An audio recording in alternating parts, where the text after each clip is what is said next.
Stop. I would like you to imagine you back in high school listening to My Chemical Romance for the first time. You can feel the anguish seeping right into you along with the uncontrollable hormone driving you deep down into the darkness. That's exactly how homesickness feels like. Welcome to Soul Quest. Today we're going to talk about the things that you need before coming out here in China and the items you need to remove homesickness once and for all. So our main objective today is to mainly focus on 1 to 3 weeks worth of preparations until you unlock the Taobao feature. But I'm going to go with the core basic. Typically enough shirt for you to last about 4 days technically, so that should be around 1 week, and some undergarments enough for you to last around 1.5 weeks. Because the thing is, finding an undergarment in person in China could be a bit difficult because our sizes are a lot different compared to Chinese sizes. And the thing is, when it comes to work clothes, you do have to ask your company first, because a lot of company would often have their own uniform. I made this mistake. I brought a lot of work clothes from America, and a lot of them are unusual because my first job was a training center and they have their own uniform. So that was a waste of money. And the thing is, if you're a woman, I would recommend that you bring a lot more undergarment compared to men, because it's harder for you to find the perfect size for you, because again, Westerners are a lot more bigger compared to the Eastern size. But as for men, shoe size. I would say shoes are the most, I wouldn't say it's too hard if you find it in Taobao, but in person, it's very, very difficult to find a plus size shoe above 44.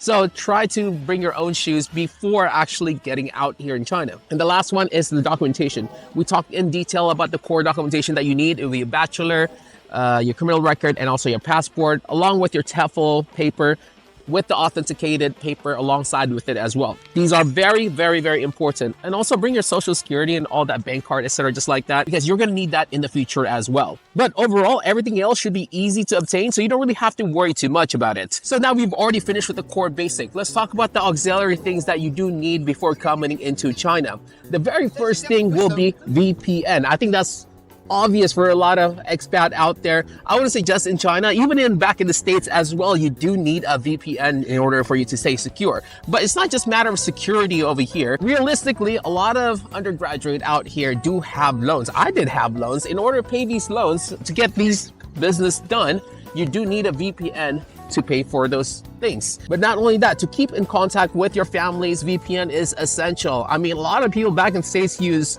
Instagram, especially with TikTok getting banned soon. I mean, Instagram is the most important thing. So make sure you have those VPN ready. And the next one will be your phone or laptop. I would say, if you're gonna plan to buy a phone or a laptop when you're in China, I would hold on to that until your second year. Because the thing is, a lot of laptops in China are gonna be in Chinese. You do have to install the American version. It's a big pain in the butt, especially as a new expat.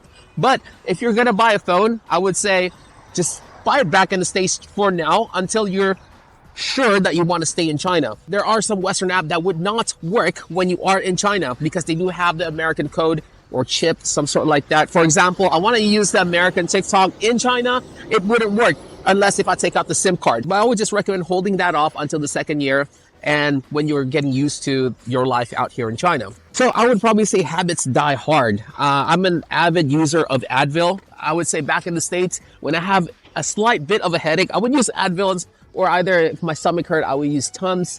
You know, you're already used to the medicine that you're used to. So the third topic that we're talking about is medicine. If you are used to a certain medicine, bring those with you. You're gonna need like a transition period in between China and also the Western lifestyle. So for example, if you're used to eating Advil, I would say bring some Advil with you or some Tums, because you're going to need that once you do arrive here. Yes, and there are ibuprofen in the pharmacies around this area, but you know what? Placebo do die hard, because for example, back then I had a headache, a snapping headache, and I tried using the Chinese medicine, but it just didn't do it for me. I even took 3 pills. But once I just got like a pill of Advil, it just went away. So what I'm trying to say is just get your medicine, use half Chinese medicine, half American medicine. If you do get sick, which you will, then transition over to the Chinese medicine after. I think it's just placebo hitting you hard and differently in your brain. But overall, the effectiveness is the same. I've lived here for around 5 years. I've been using Chinese medicine so far. It's all the same, all good. And for the last one, the very most important thing, and that is memorabilia. I would say this is the #1 thing that separates a successful expat to an expat that just gave up on the second day. Now, the thing is, when it comes to memorabilia, it just all depends on each person. For my memorabilia, it was snacks. I would say snacks was a big part of my life back in Texas. I usually buy 3-pack of Cheetos per day just because I was broke. But the point being is that this Cheeto really got me through hard times. I finished my first bag of Cheetos right after I got into the airport and saved the second one for their courses of 3 months. But then after my 4th month, that was whenever the whole global event started. And, you know, that depression hit hard because you're all isolated in your room. I finished that bag of Cheeto in under 30 minutes. And you know what? I lied. That was like under 5 minutes. It was like a big bag of Cheetos. And I shoved it right back in the closet. I was just digging through it and just eating through it. And yeah, it really made me feel like I was back in home again. So memorabilia is a big thing for you to survive out here. You are right. There are Cheetos in China, but they are not the same unless if you want to buy the overpriced one at one of those like American shop. They cost 3 times the price. Yes, it's worth it, but then again, it's quite expensive. All right, now, of course, it's not just items that you do need to prepare, but also other miscellaneous items. And these are all the honorable mention that you do need to prepare before coming out here. And first of all, that is your bank card. This is the most important thing. Come on, we all have to face the truth. You do still have to pay for your college tuition. As for me, I already paid mine off, so it's great. But the thing is, some people, you still need to pay for that, and it's going to be quite pain in the butt to pay it from China to America. I would say it's different from each person to another, but you do need that bank card to be open. What you want to do is go to the bank and find the teller or the manager or some sort like that and tell them that you're going to be moving overseas. Either they're going to give you a card, it's going to be like an international card, which you can use to pay for your student tuition, or they're just going to open up your bank, make sure it's allowed to do transaction overseas. So if you don't do this, here's a good example. One of the girls from my intake group never actually told the bank that she's going to go to China.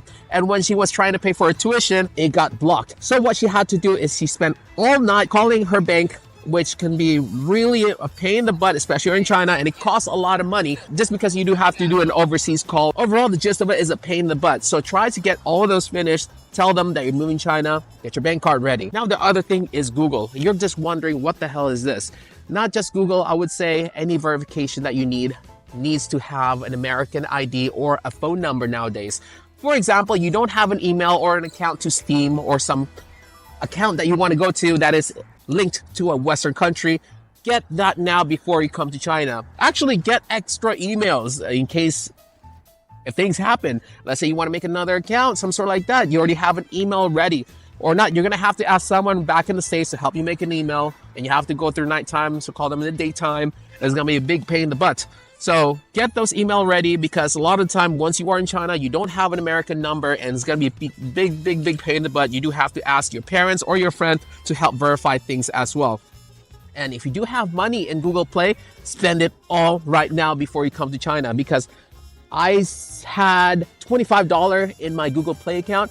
Now I can't use it. And the last thing to consider, I would say this is the hardest thing for a lot of people as well, and that is letting go. I would say letting go of your car or either letting go of your items is the best thing to do before moving into another new country. Now, the good example would be my friend. He had a car. He was trying to sell it, but then something was wrong, and it was a big pain for him to sell it because they do need him in person. And so he had to transfer the ownership, which takes a long time, all the paperwork. And before he sold it, there was a scratch as well. He has to deal with this in China, which means that he has to wait until like 2, 3 in the morning to call his parents. I'm not sure who dealt with this card as well. It was a big pain. So try to let go of your belonging. Yes, you're probably thinking that you're going to stay here for 1 year. That's what I said as well. But you'll never know. The gist of it, this is going to be a really big trip for you. As for me, it was a really big journey as well. And it's hard to let go sometimes.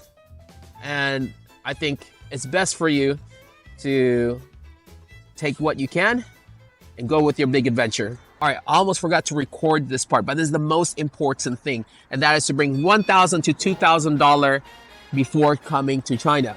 Now, hear me out on this one. So I know that's a lot of money, big sum of money, but this is a way for you to do like a few money in case if the company doesn't work out for you. Not only that, once you do arrive in China, like I mentioned in previous video, you're gonna be paying the apartment fee, your appliances, and other stuff that you need on the spot within 3 weeks. And sometimes you come in the middle of the semester, if you're a teacher, and you only get paid half or maybe only getting paid the basics.